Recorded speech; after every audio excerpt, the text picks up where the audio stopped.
Hello friends, welcome to my YouTube channel. तो friends, आज के इस वीडियो में देखेंगे कितना गेट स्कोर पर कौन सा पीएसयू कंपनी मिलेगा। तो सबसे पहले आज हम एनटीपीसी लिमिटेड का बात करेंगे। तो आप देख सकते हैं ये ऑफिशियल डाटा है किस कैटेगरी में कितना रैंक पर सिलेक्शन हुआ था एनटीपीसी लिमिटेड में। तो आप देख सकते हैं इलेक्ट्रिकल ब्रांच का बात करेंगे तो यूआर में 855 रैंक था तो सिलेक्शन हो गया था। ईडब्ल्यूएस की बात की जाए तो 1426 रैंक था तो सिलेक्शन हो गया था। ओबीसी कैटेगरी का बात की जाए तो 1010 जिसका रैंक था उसका सिलेक्शन हो गया था। एससी कैटेगरी का बात की जाए तो 3008 जिसका रैंक था हो गया था। एसटी कैटेगरी का बात की जाए तो 3537 जिसका रैंक था उसको एनटीपीसी में सिलेक्शन हो गया था। पीडब्ल्यूबीडी और का बात किया जाए तो जिसका 68 रैंक था उसका सिलेक्शन हो गया था। और PWBD-H हैंडीकैप का बात किया जाए तो 14,478 जिसका रैंक था उसका इलेक्ट्रिकल ब्रांच में सिलेक्शन हो गया था। वही मैकेनिकल ब्रांच का बात की जाए तो जिसका 991 था यूआर में उसका सिलेक्शन हो गया था। ईडब्ल्यूएस में बात किया जाए तो 1474 जिसका था उसका सिलेक्शन हो गया था। ओबीसी कैटेगरी का बात की जाए तो जिसका 1391 था उसका सिलेक्शन हो गया था। एससी कैटेगरी का बात की जाए तो 4482 जिसका रैंक था उसका सिलेक्शन हो गया था। एसटी में बात की जाए तो 6313 था जिसका सिलेक्शन हो गया था। पीडब्ल्यूबीडी का बात की जाए तो 8987 जिसका रैंक था उसका सिलेक्शन हो गया था। और PWBD हैंडीकैप का बात की जाए तो 21,729 जिसका रैंक था मैकेनिकल में उसका सिलेक्शन हो गया था। इलेक्ट्रॉनिक्स में बात की जाए तो ईवर कैटेगरी में जिसका रैंक 374 रैंक था उसका सिलेक्शन हो गया था। ईडब्ल्यूएस में बात की जाए तो जिसका 1118 रैंक था उसका सिलेक्शन हो गया था। ओबीसी कैटेगरी में बात की जाए तो जिसका 1118 था उसका सिलेक्शन हो गया था।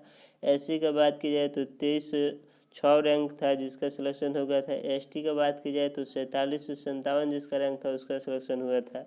पीडब्ल्यूबीडी वेज कैंडिडेट का बात किया जाए तो 3059 जिसका रैंक था उसका हुआ था। अब पीडब्ल्यूबीडी हैंडीकैप का जिसका 9439 रैंक था उसका हुआ था। इंस्ट्रूमेशन का बात किया जाए तो जिसका रैंक 1817 यानी 1817 था उसका ईवर में उसका सिलेक्शन हुआ था। ईडब्ल्यूएस का बात की जाए तो 1966 जिसका था उसका हुआ था। ओबीसी कैटेगरी में बात किया तो 2471 जिसका था उसका हुआ था। एससी में बात की जाए तो 4077 था उसका हुआ था। एसटी में बात की जाए तो 3083 जिसका रैंक था उसका हुआ था। और हैंडीकैप में इसमें सीट नहीं था। वही सिविल का बात की जाए तो जिसका यूआर में सिलेक्शन रैंक था 164 उसका हुआ था। और जिसका ईडब्ल्यूएस में रैंक 261 था उसका सिलेक्शन हुआ था। और ओबीसी कैटेगरी का बात की जाए तो जिसका 316 था उसका हुआ था। और एससी में बात की जाए तो 854 जिसका रैंक था उसका हुआ था। और सिविल एसटी में बात की जाए तो 800 जिसका रैंक था उसका हुआ था। और सिविल पीडब्ल्यूबीडी ओएच कैंडिडेट के लिए बात की जाए तो 2974 जिसका था उसका हुआ था। पीडब्ल्यूबीडी हैंडीकैप का बात की जाए सिविल ब्रांच में तो 8286 जिसका रैंक था उसका हुआ था।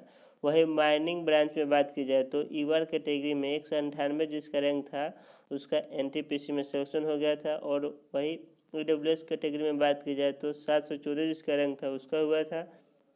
और ओबीसी में बात की जाए तो 406 था उसका हुआ था। एससी में 869 था उसका हुआ था। और माइनिंग एसटी का बात की जाए तो 778 था उसका हुआ था। और पीडब्ल्यूबीडी और हैंडीकैप में इसमें सीट नहीं था। तो आप ये देख सकते हैं rank versus PSU. Next video में हम अदर पीएसयू कंपनी यानी भेल, IOCL, कोल इंडिया 2023 का सिलेक्शन लिस्ट देखेंगे। Thanks for watching this video.